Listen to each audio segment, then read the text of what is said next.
এনেই ফেচবুক চাই থকাতকৈ অংকত অলপ সময় নষ্ট কৰিবা, বহুত লাভ হ'ব পৰৱৰ্তী সময়ত।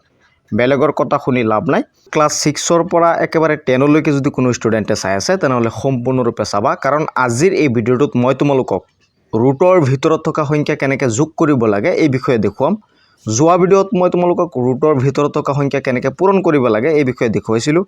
বহুতে তাত কমেণ্ট কৰিছা যে যোগ কৰা দেখুৱাব লাগে, গতিকে আজিৰ এই ভিডিঅ'টোত দেখুৱাই দিম। কোনো পেৰেণ্টছে যদি এই ভিডিঅ'টো চাই আছে আপোনালোকেও ভিডিঅ'টো সম্পূৰ্ণৰূপে চাব, নহ'লে আপোনাৰ ল'ৰা বা ছোৱালীক ভিডিঅ'টো চাবলৈ দিব, কাৰণ বহুত ষ্টুডেণ্টেই ৰুটৰ ভিতৰত থকা সংখ্যা যোগ কৰিব নাজানে বা পূৰণ কৰিব নাজানে।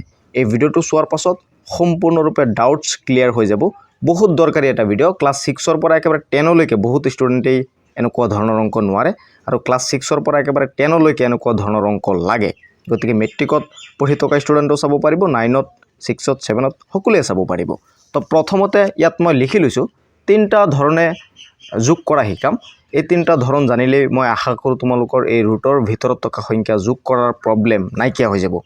প্ৰথম নিয়মটো হয়তো তোমালোকে দেখা পাইছা, মই ওপৰত লিখি লৈছোঁ যে ৰুটৰ ভিতৰত সংখ্যাৰ যোগ। 1 নম্বৰ নিয়মটো হ'ল তোমালোকে দেখা পাইছা, একে ৰুট হ'লে যোগৰ নিয়ম। যদি ৰুট একে একে হয়, ইয়াত হয়তো দেখা পাইছা √5 + √5, ইয়াতো আছে √7 + √7 + √7।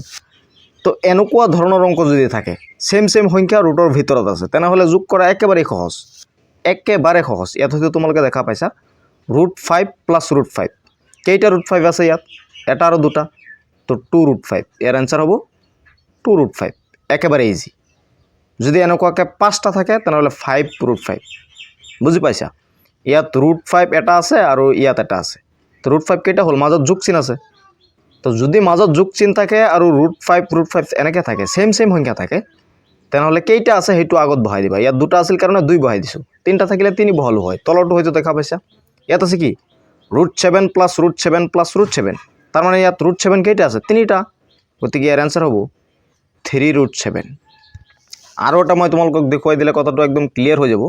সেইটো তোমালোকে হয়তো দেখা পাইছা, মই ইয়াত লিখিছোঁ √3 + √3 + √3 + √3। কেইটা √3 আছে ইয়াত? 4টা √3, হয়নে নাই? তো 4টা √3 থাকিলে আগত কিবা হ'ব লাগিব? 4√3। তো মই আশা কৰিছোঁ তোমালোকে বুজি পাইছা, যদি ৰুটৰ ভিতৰত ছেম সংখ্যা থাকে কেনেকৈ যোগ কৰিব লাগে। এতিয়া আৰু ৰুটৰ ভিতৰত ছেম সংখ্যা থাকিলে ভয় খাব নালাগে, এনেকৈ ডাইৰেক্ট কৰি দিবা, কোনো ধৰণৰ প্ৰব্লেম নাই। এইটো হ'ল এটা টাইপছৰ অংক, এটা ধৰণৰ অংক। এতিয়া আহিছোঁ দ্বিতীয় ধৰণৰ অংক। দ্বিতীয় ধৰণৰ অংকটো হ'ল তোমালোকে যদি দেখা পাইছা বেলেগ ৰুট হ'লে, দেখা পাইছা, মই উদাহৰণ দিলে বুজি পাব তোমালোকে। ইয়াত হয়তো দেখা পাইছা এ নম্বৰত মই লিখিছোঁ √2 + √3। কি লিখিছোঁ? √2 + √3। ইয়াত √2 বেলেগ, √3ও বেলেগ, দুয়োটা বেলেগ সংখ্যা। এনেকুৱা ধৰণৰ অংক যদি ৰুটৰ ভিতৰত থাকে আৰু তোমাক যোগ কৰিব কয়, তেনেহ'লে তুমি কি কৰিবা? যোগ কৰিব নোৱাৰিবা। মনত ৰাখিবা, এইটো এনেকৈয়ে থাকিব। যদি তুমি ভেলু জানা, √2ৰ ভেলু আছে কিমান? 1.41 প্লাছ √3ৰ ভেলু আছে কিমান? 1.73। এই দুটা যোগ কৰিলে যিমান হয় ইয়াৰ এনচাৰো সিমানেই হ'ব। এই দুটা যোগ কৰিলে কিমান হয় তোমালোকে কমেণ্টছ কৰি জনাবা। এই দুটা যোগ কৰিলে যিমান ভেলু হয়, এই ভেলুটো ইয়াত বহাই দিয়াৰ লগে লগেই ইয়াৰ এনচাৰটো হৈ যাব। কিন্তু যদি তুমি ভেলু নাজানা তেনেহ'লে এনেকৈ ৰাখি দিলেও হ'ব। এইটোৰ এনচাৰ তোমালোকে এনেকৈ ৰাখি দিলেও হ'ব, √2 + √3 হ'ব ইয়াৰ এনচাৰ। চেঞ্জ কৰিব নোৱাৰা যিহেতু, গতিকে এনেকৈ ৰাখিলেও হৈ যাব।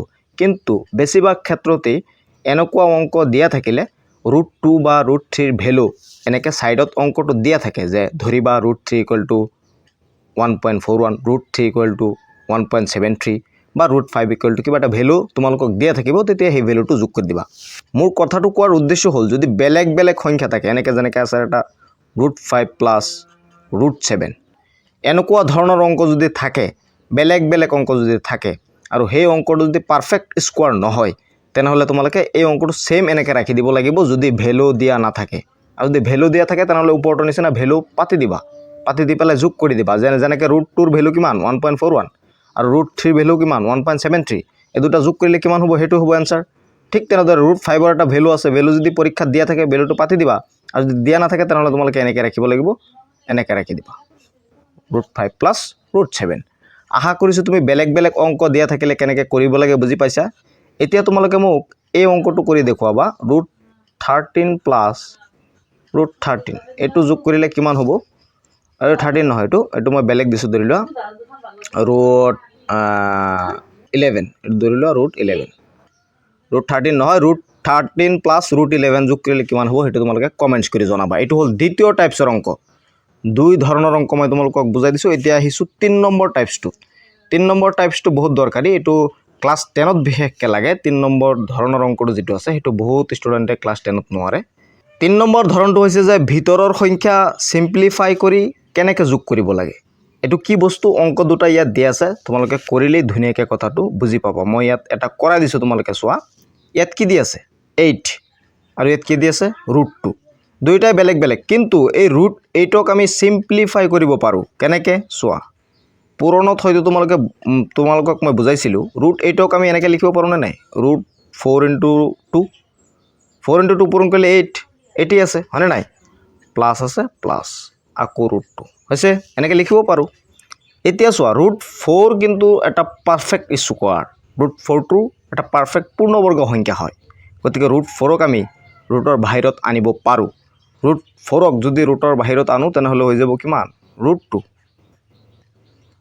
4টো ৰুটৰ বাহিৰত আহিলে 2 হৈ যায় তোমালোকে জানা ৰুটৰ ভিতৰত যদি পাৰফেক্ট স্কোৱাৰ সংখ্যা থাকে যেনেকৈ 4 16 আৰু কিমান আছে 25 আৰু আছে তোমাৰ 36 49 এনেকুৱা ধৰণৰ অংক যদি বা সংখ্যা যদি ৰুটৰ ভিতৰত থাকে তাৰমানে পাৰফেক্ট স্কোৱাৰ যদি ৰুটৰ ভিতৰত থাকে তেনেহ'লে যেনেকৈ 6 আৰু 6 পূৰণ কৰিলে 36 হয় তেনেহ'লে এটা 6 বাহিৰত আনিলেই হৈ যায় ঠিক তেনেধৰণে 4টো এটা পাৰফেক্ট স্কোৱাৰ কাৰণ 2 2 গুণ 4 গতিকে 4ক ভাঙিলে আমি 2 2 গুণ লিখিব পাৰোঁ এই 2ৰ পৰা এটা 2 আমি বাহিৰত আনিছোঁ আৰু ভিতৰত এটা 2 আছিল যেনেকৈ তেনেকৈ ৰুল বুজি পাইছা এতিয়া বুজি নাপালে কমেণ্টছ কৰি জনাবা মই ধুনীয়াকৈ তোমালোকক বুজাই দিম এতিয়া ৰুট 2 আৰু এটা আছিল ইয়াত এতিয়া চোৱা ইয়াত আছে 2 ৰুট 2 আৰু ইয়াত আছে ৰুট 2 তাৰমানে ইয়াত দুটা ৰুট 2 আছে ইয়াত আছে এটা ৰুট 2 দুটা ৰুট 2 আৰু এটা ৰুট 2 যোগ কৰিলে কিমান হ'ব তিনিটা ৰুট 2 তিনিটা ৰুট 2 এইটো 2 কিমান হ'ব তিনিটা ৰুট 2 দুটা ৰুট 2 আৰু এটা ৰুট 2 মাজত আছে যোগ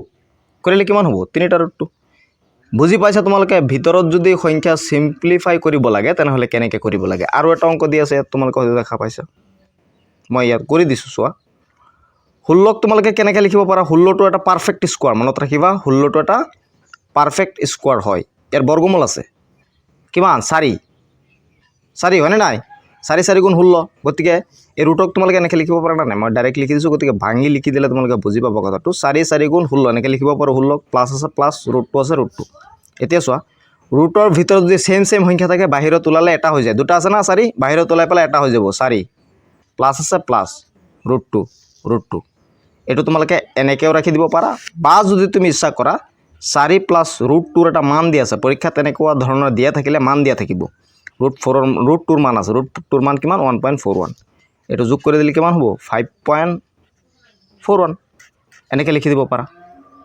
যদি ৰুটৰ ভিতৰত সিম্পলিফাই কৰিব লগা সংখ্যা থাকে তেনেহ'লে কেনেকৈ কৰিব লাগে আজিৰ এই ভিডিঅ'টোত মই তোমালোকক দেখুৱাই দিছোঁ এতিয়া মই তোমালোকক এটা হোমৱৰ্ক দিম এইটো অংক এই ধৰণৰ অংক এটা হোমৱৰ্ক দিম তোমালোকে কৰিবা প্ৰত্যেকেই কৰি কমেণ্টছ কৰি জনাবা অলপ সময় নষ্ট কৰিবা অংকত এনেই ফেচবুক চাই থকাতকৈ অংকত অলপ সময় নষ্ট কৰিবা বহুত লাভ হ'ব পৰৱৰ্তী সময়ত বেলেগৰ কথা শুনি লাভ নাই তোমালোকে অলপ সময় নষ্ট কৰি এই অংকটো কৰিবা চাবা কেনেকুৱা মজা লাগে কৰিব পাৰিবা আশা কৰিছোঁ বেলেগ বেলেগ সংখ্যা আছে কিন্তু ৰুটৰ ভিতৰত এইটো সিম্পলিফাই কৰাৰ সংখ্যাও এটা আছে এইটো কেনেকৈ কৰিব লাগে তোমালোকে কৰি মোক কমেণ্টছ কৰি জনাবলৈ নাপাহৰিবা আৰু এটা হোমৱৰ্ক তোমালোকক দিছিলোঁ 2 নম্বৰ টাইপছত সেইটো কৰি কমেণ্টছ কৰি জনাবা আৰু 3 নম্বৰত যেটো ফাৰ্স্ট টাইপস আছিল হেতু তোমালোকক কৰিব পাৰিবা একেবাৰে ইজিটো এটো তোমালোকে নিজে বাজে এটা কৰি তোমালোকে কমেন্টস কৰি জনাবা মই দি দিছো তথাপি আছো √2 + √2 + √2 এটো কৰি কমেন্টস কৰি মোক জনাবা এই তিনটা অংক তোমালোকে কৰি কমেন্টস কৰি জনাবলৈ নাপাহৰিবা আৰু এই তিনিটা ধৰণৰ অংক যদি তোমালোকে জানি যোৱা বা বুজি পাইছা তেনেহলে ৰুটৰ ভিতৰত থকা সংখ্যা কেনেকৈ যোগ কৰিব লাগে একেবাৰে 100% তোমালোকে জতে আহক কৰিব পাৰিবা আৰু ৰুটৰ ভিতৰত থকা সংখ্যা কেনেকৈ পূৰণ কৰিব লাগে এই বিষয়ে মই তোমালোকক জোৱা ভিডিঅ'ত দেখুৱাইছো যদি ভিডিঅ'টো চোৱা নাই তেনেহলে মোৰ পেজৰ পৰা ভিডিঅ'টো পাই যাবা ভিডিঅ'টো চাই লবা বহুত দৰকাৰী এটা ভিডিঅ' কাৰণ ৰুটৰ ভিতৰত থকা সংখ্যা পূৰণ যোগ বহুত ষ্টুডেন্টে কৰিব নাজানে এই দুটা ভিডিঅ' চালে মই আশা কৰো তোমালোকৰ ডাউটস ক্লিয়াৰ হৈ যাব আৰু ভিডিঅ'টো এবাৰ হলেও শেয়াৰ কৰি দিবা যাতে সকলোৱে চাব পাৰে মোৰ পেজটো বা চেনেলটো সাবস্ক্ৰাইব কৰি ৰাখিবা পৰৱৰ্তী ভিডিঅ' পাবলৈ লগ পাম পৰৱৰ্তী ভিডিঅ'ত। চাই থাকিবা তোমালোকৰ আপোন চেনেল।